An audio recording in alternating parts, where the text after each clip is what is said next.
আপনি কি কখনো ভেবে দেখেছেন অন্ধকারে আমাদের ঘুম আসে কেন? বিসমিল্লাহির রহমানির রহিম। সম্মানিত দর্শক শ্রোতা, আসসালামু আলাইকুম। আপনাদের সবাইকে আন্তরিক শুভেচ্ছা জানাচ্ছি জানা বিষয় চ্যানেলের পক্ষ থেকে। বরাবর মতো আজ আমি আপনাদের সম্মুখে হাজির হয়েছি একটি অজানা এবং কৌতূহল বিষয় নিয়ে।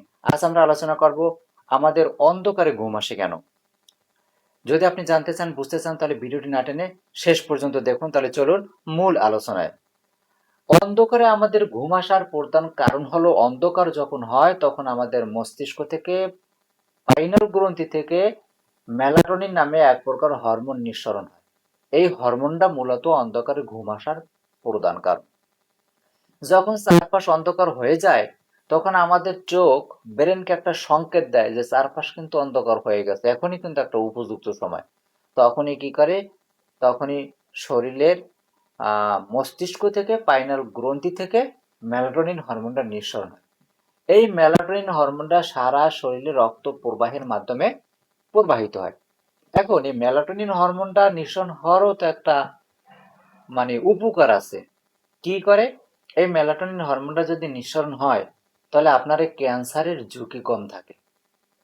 আবার টাইপ 2 ডায়াবেটিস হওয়ার সম্ভাবনাও কম থাকে। এটা যদি প্রতিনিয়ত হয়, যখন আপনি সব সময় অন্ধকারে ঘুমিয়ে গেছেন, আপনি যখন ঘুমাই যান তখন অন্ধকার করে ঘুমান, আলো টালো যাহা কিছু আছে সব বন্ধ করে। এরকম ধারা যদি অব্যাহত থাকেন তাহলে আপনার মেলাটোনিন হরমোনটা সব সময় নিঃসরণ হবে ঠিক মতো। তখন তো আপনার শরীরে রক্ত প্রবাহের মধ্যে এই হরমোনটা ছড়িয়ে যাবে, আপনার ক্যান্সারের ঝুঁকি কমবে, আপনার ডায়াবেটিসের ঝুঁকি কমবে।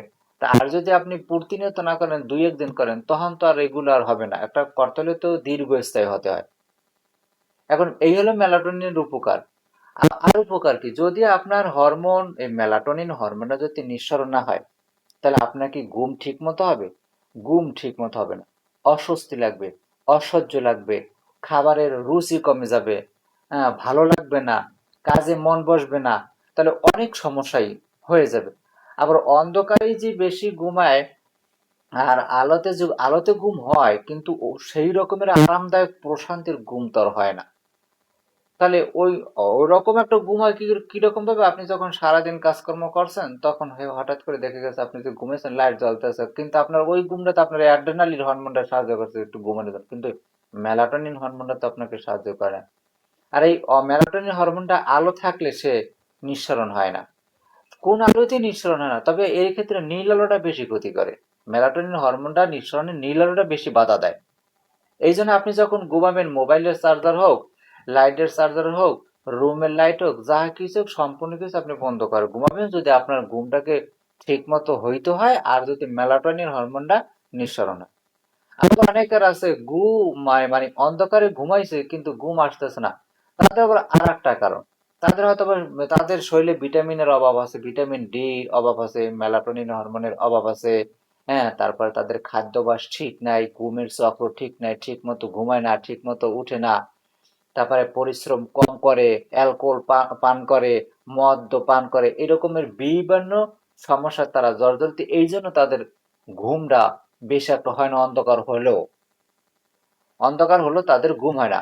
আর যদি আপনি অন্ধকার হয়েছে, আপনি সুন্দর মতো ঘুমাইছেন, লাইট বন্ধ করছেন। আবার অনেকে মোবাইলের প্রতি, স্ক্রিনের প্রতি আসক্ত থাকে, তাদের তো এমনিতে ঘুম কম হবে।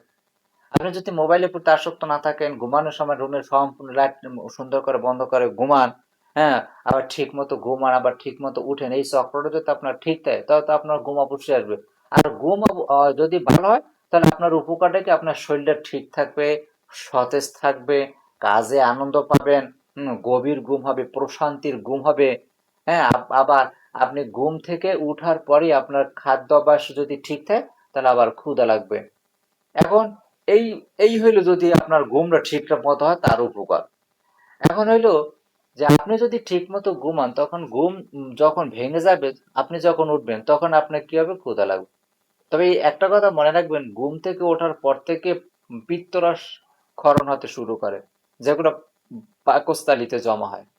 এখন আপনি ঘুম থেকে ওঠার আধা ঘন্টার ভিতরে অন্তত আপনার খাবার খাইতে হবে। যখন আপনি আধা ঘন্টার ভিতরে খাবার না খাবেন, ওই পিত্তরস নিঃসরণ হতে হইতে আপনার পাকস্থলী ভরে যাবে, আপনার কিন্তু গ্যাসের পরিমাণ বেড়ে যাবে, আপনার গ্যাস হওয়ার সম্ভাবনা বেশি থাকবে, বেশি কি গ্যাস হয়েই যাবে। কারণ এই গ্যাসগুলো এটা তো সহজ কথা যে ঘুম থেকে ওঠার সাথে সাথেই কিন্তু ওই পিত্তরস হয়, মানে নিঃসরণ হয়, ক্ষরণ হয়, পিত্তরস ক্ষরণ হয়। তাহলে পিত্তরস ক্ষরণ হলেই তো আপনার পাকস্থলী আসতে যত দেরি করে খাবেন অতই পাকস্থলী ভরতে থাকবে। আর যখন ওর কারণই হইলো যে এই পিত্তরসটা বের হবে কির জন্য? আপনার ওই খাবার দেবেন, খাবারটাকে হজম করার জন্য, খাবারটাকে ভাঙ্গার জন্য। আর ও যদি খাবারই না পায় তাহলে হজম হবে কি করবে আর ভাঙবো বাকি? তাহলে ওই মানে হজম করতে হলে ভাঙতে হলে তো আপনার পেটে কিছু দিতে হবে না, তারপর না সেও কাজ করবে। আর যদি পেটে কিছু না দেন তা তোর কাজ করতে পারবে। এই এই হইলো মেলাটোনিনের উপকার।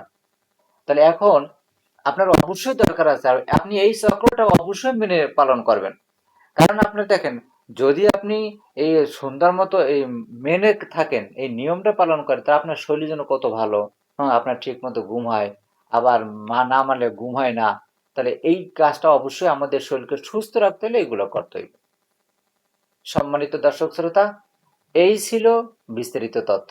ভিডিওটি ভালো লাগলে লাইক দিবেন, কমেন্ট করবেন। আপনাদের সকলে কমেন্টের উত্তর দেওয়ার চেষ্টা করবো আমি ইনশাল্লাহ। তবে আমি একটা সবসময় বিনীত অনুরোধ করি, অশালীন বা অসামাজিক মন্তব্য কেউ করবে না। আমি এখানে যা বলেছি তার থেকে যদি আপনাদের আরো কিছু বেশি জানার থাকে অবশ্যই আমারে কমেন্ট করবেন, আমি কমেন্ট উত্তর দিয়ে দেবো ইনশাল্লাহ। কোনো প্রকারের সমস্যা নাই। জানা বিষয় চ্যানেলের সাথে থাকুন, কারণ জানা বিষয় চ্যানেল সবসময় অজানাকেই জানিয়ে থাকে। জানা বিষয় চ্যানেল সবসময় তথ্যভিত্তিক, সহজ সরল, যুক্তিভিত্তিক, বিজ্ঞান ভিত্তিক, সম্মানজনক আলোচনা করে, কিন্তু এক্ষেত্রে আপনাদের সহযোগিতা আমার একমাত্র কাম্য। সকলে সুস্বাস্থ্য কামনা করে এবারের মতো বিদায় নিচ্ছি। আল্লাহ হাফেজ। দেখা হবে পরবর্তী কোনো নতুন ভিডিওতে। ততক্ষণ পর্যন্ত আমাদের সঙ্গেই থাকুন।